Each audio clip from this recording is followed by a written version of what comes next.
a one-way ticket to nowhere. I'm Rebecca Lieb. I'm Jason Horton. And this is Ghost Town.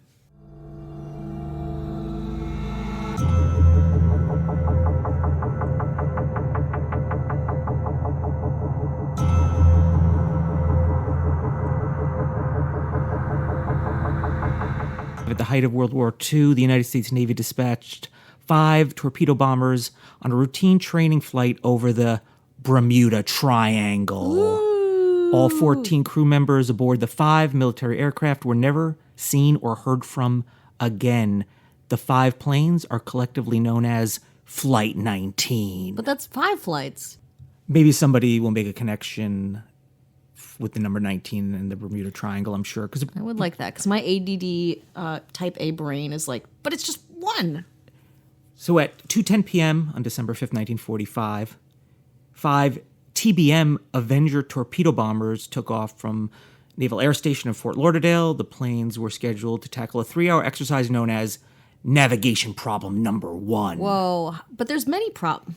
I'm not good with this numerology. This is number 1 they're dealing with. Cramping my brain. Their flight plan, went east from Florida and conducted bombing runs at a place called Hens and Chickens Shoal. That's adorable. I would like to stay there. I would like to book an Airbnb there. Well, you might not want. I don't know if you're going to go there. We might not find you again. Uh-oh.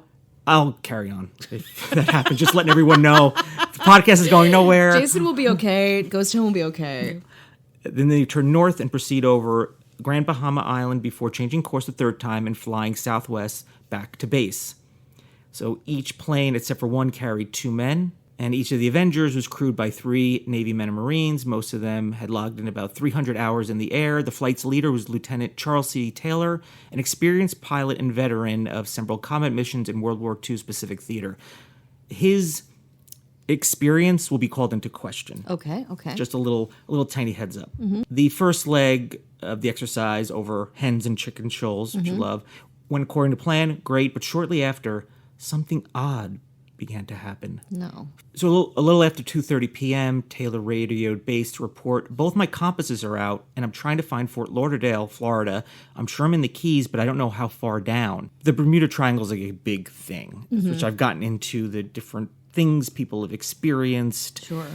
People see ghosts, but there's a lot of issues with compasses, and I think Christopher Columbus had issues with compasses. Honestly, I think the Bermuda Triangle is the first paranormal thing that's ever been on my radar, where you hear about planes disappearing, you hear about weird coordinates, you hear about things going missing, people going missing, and you hear about like wave and wind patterns, like the natural order of whatever's happening around the Bermuda Triangle is all askew. And that's definitely possible. There's also, it's highly trafficked because of where it is. It's just convenient. Flights go, so it adds up to, and I think, and again, you might know better than me, but in the origin of actually the Bermuda Triangle really only goes back to 1974 as far as it being in the popular consciousness, as far as being written in a book. Oh. That's a totally separate thing, but it's really relatively recent. Okay. You know, I always felt it. I timed it out to be like World War I, II kind of a thing, which it is. But right. but you're saying it wasn't popular until as far the 70s. as the Bermuda Triangle, when people are discussing it and the conspiracies and again the paranormal and the weird. Mm-hmm. So back in Fort Lauderdale, the U.S. Navy personnel were confused trying to locate Taylor and his crew. Didn't make sense. They had flown hundreds of miles on course in under an hour to find themselves over the Keys. The days before GPS, pilots only had their compasses and the sun to guide them. And just the will. And just the sheer heart. The sheer You know what? heart. Let your heart guide you. You got a picture the of your best gal. And the North Star. You got a cross and a picture of your best gal. Weathered, tiny those little photos that would go in lockets. Yeah. And you'd be like, ugh, Maybe and then you die. Maybe they're squinting looking at him and they're not paying attention. Oh! So the equipment malfunctioning, Taylor led Flight 19 in several different directions over the next 4 hours, hoping to find Florida. As fuel ran dangerously low, Taylor radioed his crew. We'll have to ditch unless landfall, when the first plane drops below 10 gallons, will all go down together. Oof. Then suddenly the radio operators were picking up nothing but static. Ugh. And they're like, oh, Static. How are you? And Static's like, I'm doing okay. And they're like, have you seen Taylor? And they're like, and Static's like, Taylor who? And they're like, oh. He died. Colonel Taylor died 75 years ago. No. So Taylor's claim didn't really make sense because he made a scheduled pass over Hen and Chicken Shoal in the Bahamas less than an hour earlier, but now he believed his planes had somehow drifted hundreds of miles off the course and ended up in the Florida Keys. The 27-year-old had just transferred to Fort Lauderdale from Miami, and many have speculated that he may have confused some of the islands of the Bahamas for the Keys.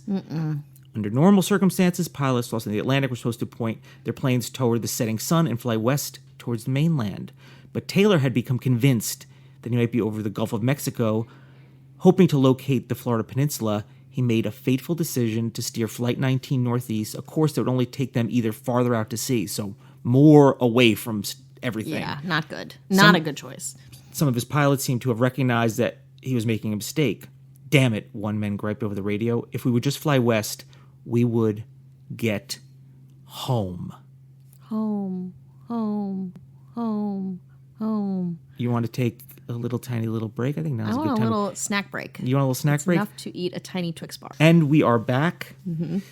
Before we get on course or off course. Who knows what? You know, I'd like to think I'm always on course, but I'm mostly going further into the ocean in my mind and in my life. Can I direct you towards one place? It's very easy to get to. Patreon.com/ghosttownpod. Bonus episodes like this one show up a little bit early. You might know that already. They pop up a little early. No ads, none of this. Yeah. You get none of this. Yeah, you skim the fat, And get to it. It'll help us. We're discussing it again. We might be doing another live show. That's right. Somewhere else. Somewhere not in the Bermuda Triangle. We're going to be in uncharted territories. Yeah. We're going to be in a place with coordinates and Wi-Fi. So I don't know. Maybe stay tuned for it. Yeah, so we're just going to solidify. It's actually technically solidified, and if you did a search, you can find it. But we want to solidify what we're doing. We want to get a rider tight. Tight, you know? yeah. Yeah, it's going to be very important. Like tap water. Yeah. Could I have a bucket? 3 buckets of tap water this time. One just for fun. You don't know who you're dealing with. One just to splash around in. One for general hygiene. The other one for drinking. Yeah. Am I a diva? Some say yes. Yeah. I say nah. Nah. But I want to talk about, we got a shout out too. Yeah. We got a really fun shout out from the podcast Troubled Waters. Yeah. From my good friend Amay Lutkin. She's a friend of the podcast. Very cool. Met her in person. Yeah, Jason has met her in person. Yeah. She does exist. But she is hilariously on Troubled Waters this week. And she said, on the podcast, you say something, you plug yourself, and then you recommend something that you really love. And she recommended Ghost Town. I would plug myself twice. I know you would. That's why you're not on the podcast. Exactly. And Dave Holmes is the host. Dave Holmes is the host. He's very, great. Very funny, smart dude. Exactly. Cool dude. He gets lots of guests on, and it's kind of a cultural game show, quiz show. It's very fun, very funny. So now we're plugging you. Yeah, and this is our audition for that show. So yeah, exactly. How did we do? Hello, and cut. Scene. Get out of the room. Okay. Well, strap on your goggles. My goggies? Because we're going back off course. Oh, no. We're always off course, but now we're going off course. We were so on course for a while. On purpose. Taylor was eventually persuaded to turn around and head west, but shortly after 6 p.m., he seemed to have canceled the order and once again changed direction. We didn't go far enough east, he said, still worried he might be in the Gulf. We may as well turn around and go east again. The pilots probably argued against the decision. Investigators even believe one plane broke off and flew in a different direction, but most followed the commander's lead. Flight 19's radio transmission soon became increasingly faint and meandered out to sea. When fuel began to run low, Taylor was heard prepping his men for a potential crash, landing in the ocean. All planes close up tight, he said. We'll have to ditch unless landfall. When the first plane drops below 10 gallons, we all go down together. A few minutes later, the Avengers' last radio communications were replaced by an eerie buzz of static. Ooh, and the eeriest thing about it is the communication, because it's one thing to be like, oh, like we can't find this plane, and it's this abstract concept. But I think hearing those things and the static and the voices and then nothing. Oh my God. You ever been lost So in a parking garage? Me? I'm still lost in a parking. We're in a parking garage right now. Am I in a dream? Am I losing my teeth? There's been some times where I've been like, am I still in that parking garage? And they never really left. Yeah. It's awful. This is the same as that, but it's worse because I don't, you're like, if you got validated parking. Mm-hmm. Yeah. And you're like, don't lose this. Yeah. Don't lose this. Yeah. I'm lost.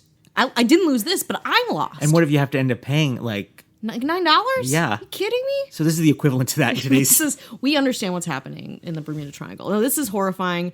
The communication It's gotta be element terrifying. of any disappearance, the communication element to me is so scary, and I hate it. And oh my God, I'm going to listen to all of this once we're done. The Navy immediately scrambled search planes to hunt for the missing patrol. Around 7:30 p.m., a pair of PBM Mariner flying boats took off from an air station north of Fort Lauderdale. 20 minutes later, one of them seemed to follow Flight 19's lead by suddenly vanishing off radar. The remains of the Mariner and its 13 crewmen were never recovered. They never are.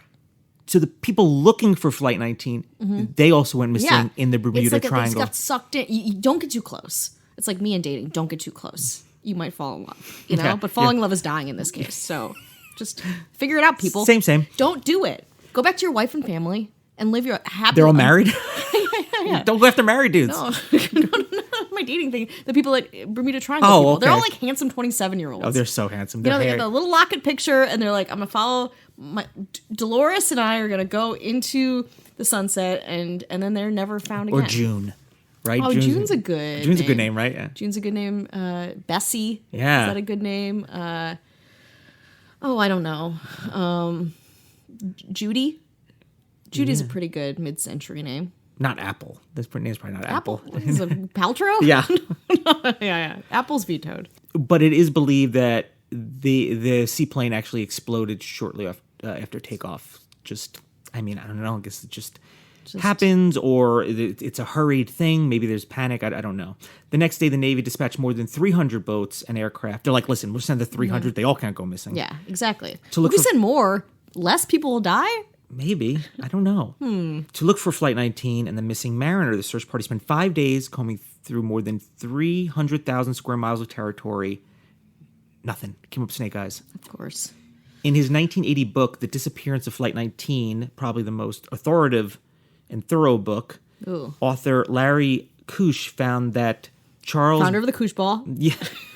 Yes. I'm respectful. Keep going. Yes. I'm probably pronouncing it wrong. Found that Charles Berlitz had fabricated more radio messages to make it sound like the planes were having all sorts of inexplicable, equipment. He's the one that kind of talks about this in the Bermuda Triangle sense. So he kind of adds transmissions to make it seem more Bermuda Triangle-y. More spooky, mysterious. Yeah. Interesting. But more importantly, Kusch, don't... Got one, no more. Looked into who Charles Taylor was, who was in charge of everything. He was experienced, but not particularly talented pilot, only 28 years old, with a history of irresponsible blunders. Ooh. During combat in the Pacific, he gotten lost twice, had to ditch planes both times. On this day, he showed up at the base 25 minutes after they were supposed to take off. No explanation. Wow. And then asked if someone could take his place. So he was already showing up there. Yeah. Where was his headspace? He could have had an instinct, a feeling. The request was denied, and then Kusch also determined that Taylor had not brought a watch or basic navigational equipment such as a plotting board with him on Flight 19. Taylor was unprepared, unprofessional, and had a history of getting lost and ditching planes at sea. I want to thank all that's interesting, Irish Times, History.com, and Skeptoid. Skeptoid. Yeah. Wow. That's a if you're like a robot skeptic. Oh, Skeptoid. Yeah. I am a Skeptoid. It's actually a very, very cool. They have a really cool podcast, and it's a really cool. I kind of go to there to see what is the skeptical point of view, and just kind of get a little bit. But it's always fun. I mean, I'm definitely a little bit more into the Bermuda Triangle, and I would love to talk about it, but not. I feel like other people have done a probably better job in describing what it is, but do a basic and then the origins of how. I'm more interested in how did that become part of the lexicon? Yeah. How did public This feels like a consciousness... good candidate for doing a longer, doing 5 episodes just on it and doing a deep dive and reading that book and really getting into it, just sinking our teeth into it. Yeah, I'm very interested. If we're not still just lost, in that part. I got my ticket.